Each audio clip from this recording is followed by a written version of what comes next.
interested in simple steps to heal the root cause of your health issues, whether it's anxiety, depression, insomnia, weight gain, hormonal issues, digestive issues, or any difficult to treat condition, welcome to Heal Your Body, Cure Your Mind, where you'll get most of the answers for your health concerns and benefit from the latest techniques in naturopathic medicine, functional medicine, and psychotherapy to heal your mind and body together.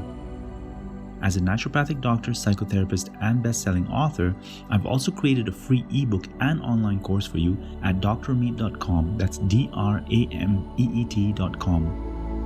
where you'll get tons of tips to heal your mind, your body, your emotions, your gut, your liver, inflammation, and other things that go wrong in your body. Without further ado, with lots of love to your beautiful heart, here's your podcast for this week. Well, welcome everyone. I have my esteemed colleague and guest, Dr. Ameet, coming at us from Kenya. Welcome aboard today. Greetings, everyone. How are you doing? I'm really excited to have you on the summit. We are talking about, this is a mouthful, stress, trauma, liver, leaky gut, adrenals, and brain degeneration. And I love that trail right up there to the Brain Degeneration Summit, all of these different facets that you are going to piece together for us, Dr. Ameet. Yeah, it's all interconnected. It's amazing how stress is actually connected to the liver, and we'll go right into it. So let's start around. We are familiar with this concept of the gut-brain axis and how the gut and digestive and the microbiome is affecting the brain. But you're talking maybe some nuances around the leaky gut and inflammation and how that does specifically relate to brain degeneration. Right. Okay. So you have your gut, right? Yeah, and leaky gut basically is when the lining of your gut has holes in it because of inflammatory foods and too much antibiotics and too many drugs. With leaky gut, we have toxins going to the bloodstream, and that creates inflammation everywhere in the body, leading cause for asthma, eczema, arthritis, a lot of chronic conditions. And the oxidative stress from inflammation also damages the brain cells, number one. Number two, chronic inflammation actually elevates cortisol levels. And elevated cortisol levels prohibit or inhibit the brain's ability to rewire itself or to heal itself, especially after trauma. The brain cells make a readjustment. Your brain's always rewiring itself based on experiences. And after a healing experience, it's important for your brain to rewire itself again, so you go back to your neutral or authentic self. Now, if you're inflamed all the time, you won't be able to rewire yourself properly. And so chronic inflammation, therefore, almost inhibits processing of therapy at a very subtle level. So meaning, if you're less inflamed, you'll actually go through therapy much faster and better because your brain can rewire itself again. Yeah, that makes total sense. You got to just put that fire out first. On trauma, like what kind of trauma? When I hear trauma, or when the viewers are watching and hearing trauma, I mean, there's multiple different types of trauma. Are some worse than others? Or this could just be a mental, emotional trauma as well, right? Not just physical trauma. Yeah, so most of the trauma I deal with is mental, emotional. So anything from, I deal with a lot of terrorist attacks, rape, sexual abuse, financial losses, breakups, just seeing thugs beating somebody up kind of thing. Because, I mean, living out here, like, you see a lot of things, right?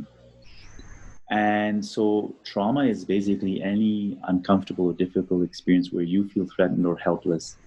And so after the trauma, even though the trauma is over, your subconscious still holds on to that experience, and you're conscious at some level. And you never feel safe again. A part of your body always feels helpless or paralyzed or in fight or flight mode, right? And until you reprocess it, because I use EMDR or Gestalt psychotherapy, different therapies, even tapping, until you process that trauma, you are stuck in a subconscious fight, flight, or freeze response, or even a surrender response, like a giving up. And so you become powerless. And these responses actually change your brain chemistry, your rewiring of your brain chemistry. And so in that state, you're constantly unsafe. Even though now mentally you think, okay, I'm safe, there's a subconscious part of you that is nervous or hasn't healed fully. That nervousness always drives your adrenal glands into fight or flight to produce adrenaline. And it burns your adrenal glands out, number one. Number two, your adrenal glands produce cortisol as a response to stress. And so constant subconscious stress will keep your cortisol levels at a higher level, right? And this, as we talked about, the cortisol levels then inhibit brain regeneration. So then if there's degeneration going on, you won't heal the degeneration fast enough if regeneration cannot happen. And yes, certain belief systems as well. After trauma, you have a belief about the world, about yourself, about your parents, about your family, about your surroundings. And you never get over these beliefs until you get realizations, aha moments, either through a different experience or through therapy. Yeah. Whether it's, like I said, Gestalt psychotherapy, EMDR, family constellations, which I'll talk about a bit more as well. All these things free the mind, the subconscious, from a trapped state. And once you free yourself from a trapped state, you're out of the fight or flight. So adrenal glands settle down, then cortisol levels settle down, then the brain is healthy. The fire is not going on in the brain so much. So healing is more possible. Awesome. So I want you to talk about the EMDR and other components of what you're doing to heal the trauma and stop that oxidative stress, right? Because there are components, if you never address it, I think a lot of times folks are like, okay, that's in the past. It's not affecting me anymore. Yeah. Right? Yeah. How do you, either assess, or there's this component of the trauma is if you're not resolved, it's like it's now, right? In the memory bank. So you have discovered some things that are very effective at healing trauma. What has your experience been with that? Okay. So whether it's emotional, physical condition, I ask the person, when did this start? Yeah. So I've had patients, for example, with stomach ulcers, right? Or migraines. And I say, okay, when did this start? And it's like 20 years ago, Greg, right? 20 years ago. And they're like, okay. And I say, what happened 20 years ago? They're like, no, it's the stomach. I was like, no. Then I say certain events. Was there a divorce? Did somebody die? Was there an affair? All these things, yeah? And then I feel them change. Then you can see, right, they get a realization. They're like, yeah, there was an affair or something like that, yeah? Yeah. And boom, then I say, okay, stay with that feeling now and notice what's happening. And then I'll do either some EMDR where you move your fingers from side to side. You get their eyes to move from side to side because it's called bilateral processing, stimulation. And what that does, it helps the frontal cortex of the brain process what's stored in the limbic brain in the subconscious. And that processing helps you come out of that stuck place. Or I'll say, okay, stay with the pain and the surprise and breathe with me and just make contact with me. And when they make contact with me in a very gentle way, that hidden part of them feels seen and it makes contact with me with love. Yeah. So I'm giving them love in that moment. Then they can relax their defenses, the body armor, as Willem Reich talked about. And once they lose their defenses, their body armor, breathing changes, the vagus nerve kicks in, the whole physiology starts changing, right? And a very deep healing happens. I've treated migraines with this technique, stomach ulcers, some chronic pain issues, a lot of different things happen, right? I'm not an expert yet on finding the exact emotional thing that causes it, but I believe everything has an emotional root, and I'm working on that. Awesome. Yeah. Well, it's so important. And as we get into then maybe the constellation work, I interviewed Sarah Payton on that, and this is a missing facet for a lot of patients' care around ancestral traumas, etc. So maybe you want to speak to that a bit. So family constellation is one of my favorite therapies. Just to remind people what it is basically that it's the belief that we actually carry some of the trauma that belongs to our ancestors. It could be trauma or it could be imbalances in the family system. And as a family constellation practitioner, how I find out what's going on is I'll have either representatives or I'll do it energetically, people or objects to represent your family members, either your parents or your sister, your father, your mother, grandparents, or victims of war, or a murder in your family, or even a miscarried or aborted child. People often ignore the fact that an aborted or miscarried child still belongs in the family. Yeah. And I often see mothers who aborted a child and they have anxiety later on and they're not sure why. And then when we let go of this child with a lot of love and acknowledge it as part of our heart and our system, the anxiety reduces. Yeah. And if your mom gave birth or had an abortion or miscarriage before you, Greg, then you would actually be the second child in the system, not the first. Right. And when you recognize that your correct position, the whole nervous system calms down, right? So a lot of physical and emotional conditions are because of unseen traumas or unseen imbalances that are occurring in the family system. And treating those imbalances, really treating the root cause.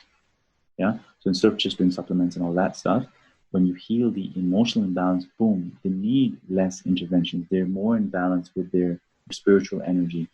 It's the most powerful therapy I've seen in my life. And is it like an ongoing situation, or is it like a one-off? What's the setup for that type? Yeah. So generally speaking, you find the answer. I mean, they recommend doing the constellation, maybe not doing it too frequently, like not doing it every week, but maybe once every 3 months. You have to give time for everything to come back into line. So usually you find the root cause in one session, but sometimes trauma has multiple layers, right?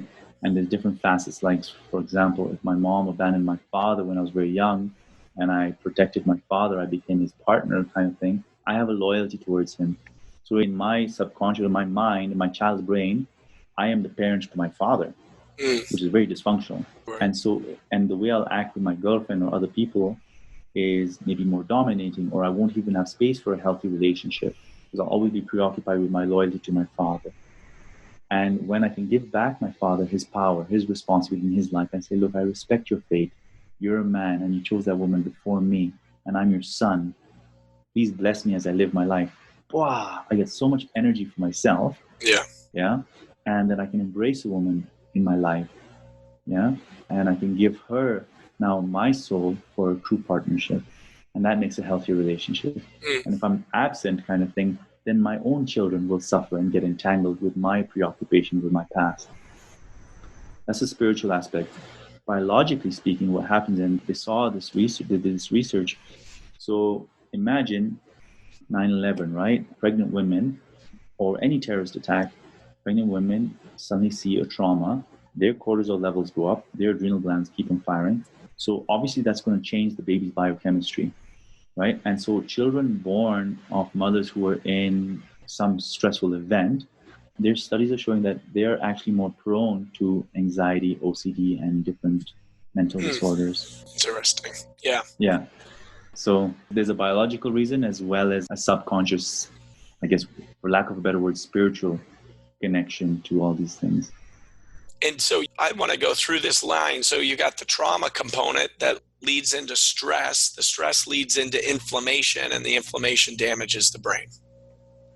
Yeah. So once stress and trauma stress the adrenal system and therefore throw off the cortisol levels, right?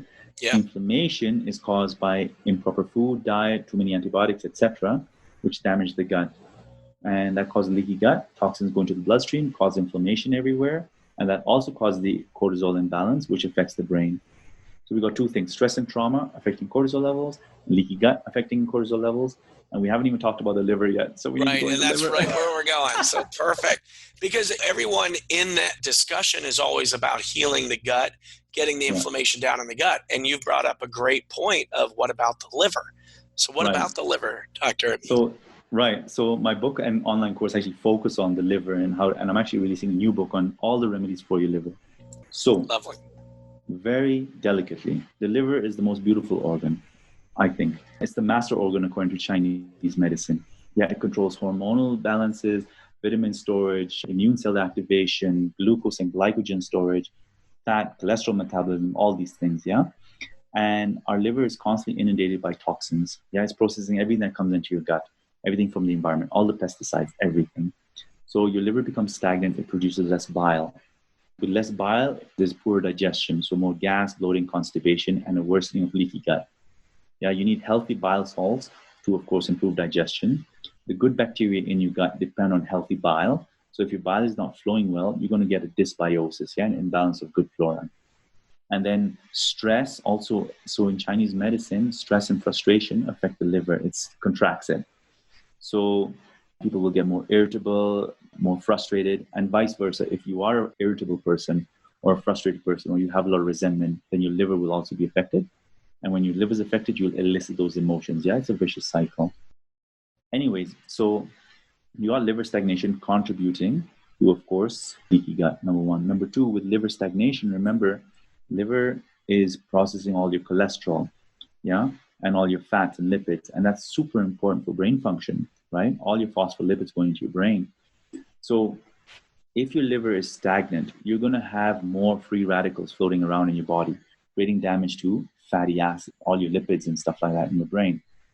So the more you clean your liver with either alpha lipoic acid, glutathione, all these herbs that I mentioned before called the homeopathic remedies, herbs such as turmeric and milk thistle are fantastic, then you have less oxidative stress in your body, less damage to your brain. Yeah, better bile flow. With better bile flow, you have less gas, bloating, indigestion, constipation, and leaky gut syndrome, right? And so everything, it's like unplugging the blockage in the whole system, in the plumbing. So literally more than the gut, the gut, and I don't even like to separate them, yeah? Don't ignore the liver when healing the gut. Because if you only focus on the gut and the liver is stagnant, you're going to be disappointed. Yeah. Well, when you look at it too, all of the blood flow from the gut gets filtered right to the liver. So it is all going right there. Everything. So I love that. And the big piece of this, so folks watching and our viewers might be thinking, well, how does this affect the brain, right? And really, this is the big point, is there are a lot of options that you haven't accessed yet if you haven't been addressing these other facets of care, right? Mm-hmm. Because you go to the neurologist, you get put on a drug that most of these diagnoses, there's no known cure, and it's placating symptoms at best. And what we're offering here is a whole different approach of treating whole people, right? Not just pieces and parts, and allowing the body to heal itself given the right information. So these facets that you've brought up around healing the trauma, because that really, a lot of those components, and it may have been not even been their own trauma, right? It could have been their ancestors, their parents, their grandparents, their great-grandparents, their great-great-grandparents, right? So it really covering that, like everyone in a neurodegenerative state, we need to look at that stuff. Then it's looking at, so what's your approach with folks when they come in, and or some of the online programs that you have as well? Okay, so my online program focuses on healing the gut, the liver, the adrenal system with herbs, homeopathics, supplements, etc. Because you got to stabilize and put out the fire that's causing the degeneration in the brain and causing all these symptoms. Then I have a whole section, like 4 or 5 different videos, in fact more, on healing trauma with different exercises. Yeah, because yes, you got to heal the body, but you got to heal the mind as well. Yeah, you got to release that subconscious beliefs, the traumas, the pain that you're carrying. Otherwise, if you only heal your body, you'll be perpetually stressing yourself. You'll be thinking negative thoughts. And negative thoughts, of course, change your personality. You won't be exercising as much. You won't be confident enough. You won't be going for what you want in life. Yeah. So you'll be limiting yourself based on trauma. So we got to heal that as well. And then automatically you start taking better care of yourself. Awesome. Yeah. So through the gut and the liver, so you've got the liver herbs, the homeopathics, you're really big into homeopathics, and that's one of your main modalities that you use. Yeah. What do you do, like a classical homeopathics or acute prescribing or some combination of both? What do you do with that? I do both, because what I find is there's certain homeopathics that are fantastic for the liver, right? And there's certain homeopathics, and my online course goes through all the different remedies, the homeopathic remedies for specific types of trauma. So you have like homeopathic remedies for shock, sudden shock. You have homeopathic remedies for betrayal, right? If your girlfriend cheated on you, or your boyfriend cheated on you, or you lost a loved one. You have homeopathic remedies for failure and suicidal thoughts. You have homeopathic remedies for low confidence. So I use homeopathic remedies for situations. And then I also find the constitutional one over time. Yeah. So after I understand, so the constitutional character of a person appears more clearly when we remove these layers of shock and trauma and just the inflammation. Yeah. And that's why I find it's important to heal the gut as well as use homeopathy and heal the liver as well, because there's so much toxicity in people that if you don't remove the toxins, their symptoms are so affected by toxins, you don't know what their real constitution is. right? It's like somebody coming to you on 10 medications, 10 psychiatric medications, and they're completely like just stoned out. You don't know what their personality is like, right? Truly, because they're numbed out. So similar with liver toxicity, it's super important to just clear all the toxins and then get a clear picture. Okay, what is this person's true anxiety about? Yeah. Is it a physiological thing? Is it a gluten sensitivity, or is it because their father shouted at them when they were 5 years old and they haven't recovered and they've got this complex? Yeah. And when you heal that, boom, like the confidence comes up, the even testosterone levels change, because imagine you're staying in a subservient state, yeah, always apologetic, always fearful. You're going to convert more of your testosterone into estrogen. You're going to be very timid, but suddenly when you free stuff up, physiology changes, adrenal glands change, and you get a charge, you feel more confident. Your hormones come more into balance as well. And that, of course, affects the brain then, yeah? Love it. Are there specific brain remedies, or when you're addressing folks in a brain degenerative state or neurodegenerative state, are there other remedies that you think of, or herbs or other prescriptions that you put in the program? Yeah. So in the program, I discuss about restoring the adrenal gland function to save the brain. Because remember, a lot of brain degeneration is inflammation and adrenal fatigue. Yeah. So all you speakers probably talked about like leaky gut, so probiotics, vitamin D, the fish oils, etc. And that's fantastic, of course, yeah. But you got to heal the liver, one, because that's almost like the primary or secondary source of inflammation.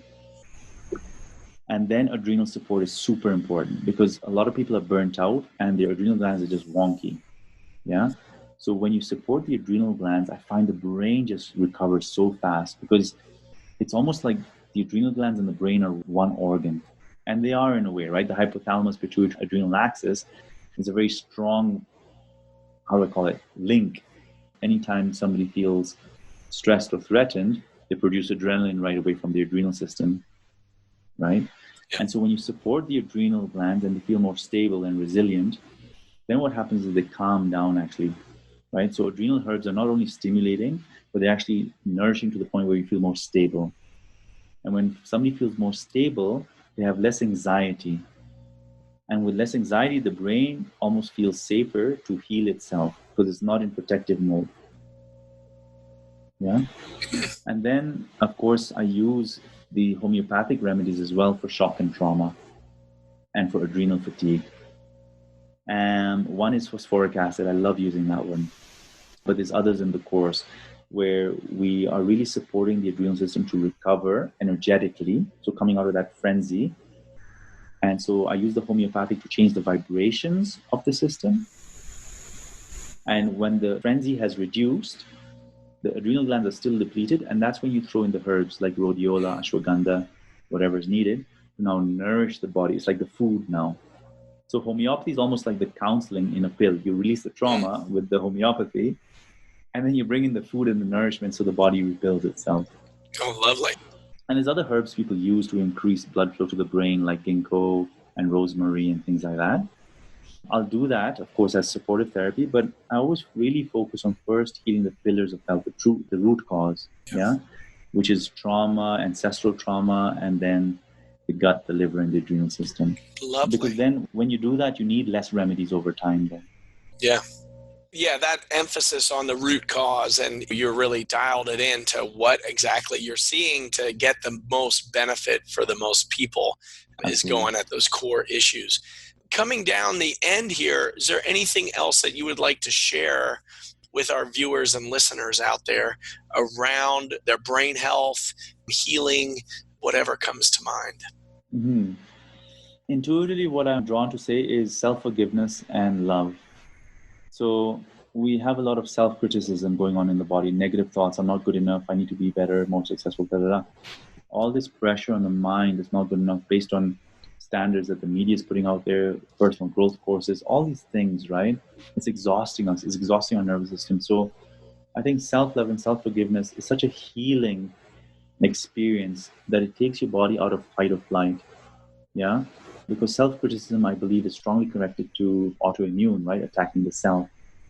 So just going to more self-forgiveness, self-love, and hugging once in a while. There's research coming out where loving acts are really healing. Yeah. So yeah, please love yourselves more. And then just a plea to everyone. I'm doing community work out here in Kenya. So please get my book and the online course and just spread the love, really, because love is what's missing, I think, for a lot of people. We're starved.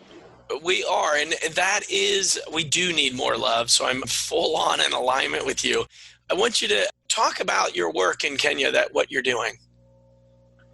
Okay, so I started these mobile clinics for communities that don't have healthcare, and driving around in a Jeep and sitting under a tree. And so I wrote my book and the online course to help raise funds for this, because I just like to give back to people who are supporting the cause. And so whenever I get enough funds, I'll support that community work, or an orphanage here, or there's a disabled children's home now we have in my town where children are abandoned because of deformities. So they're just abandoned, and this wonderful nurse has picked them up from the villages. So yeah, we just try and help out. So whatever. Lovely. We can do, it's good. And it is, we were talking before we got on the air, and you at one point had students coming down to help with that work and really learning kind of bush medicine of how to provide care in the wild, literally. Yeah. So I would coach students from around the world who come and volunteer with me, so they get clinical experience. And would learn a bit of the herbs here, but mostly would focus on homeopathy. So I'd train them in how to use homeopathy effectively for acute conditions. And now my goal is to raise enough funds to make it more affordable for students to come. And I actually want to train students from around the world on treating mental health conditions. That's my new project. They can come and volunteer with me, and also go through a personal coaching program, which I teach every year in Italy now, where people go through a transformation process to heal their own self, their own traumas and beliefs, so that they become more clear and effective with their patients. So I'm trying to create better doctors out there. I mean, most naturopaths, everyone is out there is wonderful. I'm not saying that I'm better than anyone, you know what I mean? Sorry, that came out a bit strange. But I want to help students and naturopaths become more clear within their heart, so that they can hold the space better for clients. Lovely. So learning how to do the whole adrenal, liver, etc., and healing trauma. Oh, I love it. I'm really excited to help get your message out, get some support going for your work, because it's so important. And I really appreciate you coming on the Brain Degeneration Summit and sharing this information with us. Thank you. And I'm waiting for you to show up on my doorstep in Kenya, because we're going to do a mobile clinic together. I promise. I'm coming. I'm taking you up on that. All right. Thank you, Dr. Ameet. Lots of love. Lots of love.